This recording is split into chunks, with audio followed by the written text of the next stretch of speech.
Hello बच्चों, let's read this question. The question से statement 1 दिया हुआ है Fe+3 is more stable than Fe+2। Statement 2 दिया है हमारे पास half filled and completely filled sub shells are more stable. Option 1 है हमारे पास statement 1 and statement 2 are correct. Option 2 हमारे पास statement 1 and statement 2 are incorrect. Option 3 है statement 1 is correct and statement 2 is incorrect. Option 4 है हमारे पास statement 1 is incorrect and statement 2 is correct. The key concept for this question is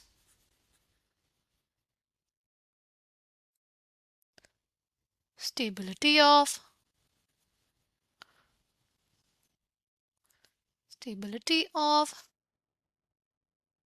half-filled and fully filled orbitals. Half-filled and fully filled orbitals.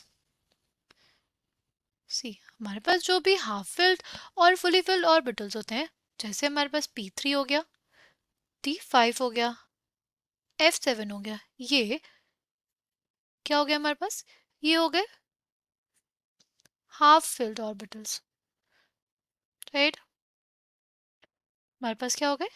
ये हो गए half filled orbitals. अगर हम लोग बात करते हैं P6, F14 और D10 कॉन्फ़िगरेशन की, तो ये हो जाएंगे हमारे पास क्या? ये हो जाएंगे फुली फिल्ड ऑर्बिटल्स। तो ये जो हमारे पास इलेक्ट्रॉनिक कॉन्फ़िगरेशंस होती है बहुत ज़्यादा स्टेबल होती है। और इसका स्टेबिलिटी का रीज़न, इनकी स्टेबिलिटी का रीज़न होता है high exchange energy, right? Stability का रीज़न होता है हाई एक्सचेंज एनर्जी। ये हमारे पास हो गया D5 के इलेक्ट्रॉन्स। तो क्या होता है, पहली चीज़ तो ये जो कॉन्फ़िगरेशन होती है क्या होती है? सिमेट्रिकल होती है। कैसी होती है?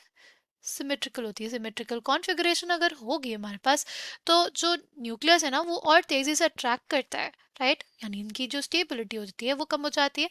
और दूसरा रीज़न इनकी हाई एक्सचेंज एनर्जी, राइट? इनकी क्या होती है? They have high exchange energy, right?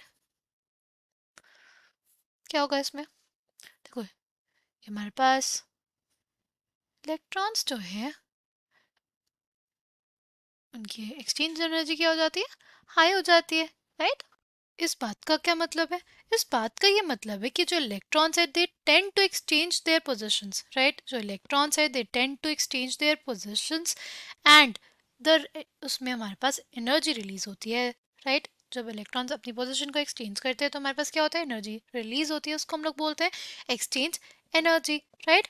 तो एक्सचेंज एनर्जी की वजह से भी हमारे पास क्या आती है? स्टेबिलिटी आती है हाफ फिल्ड और फुली फिल्ड कॉन्फ़िगरेशन में, राइट?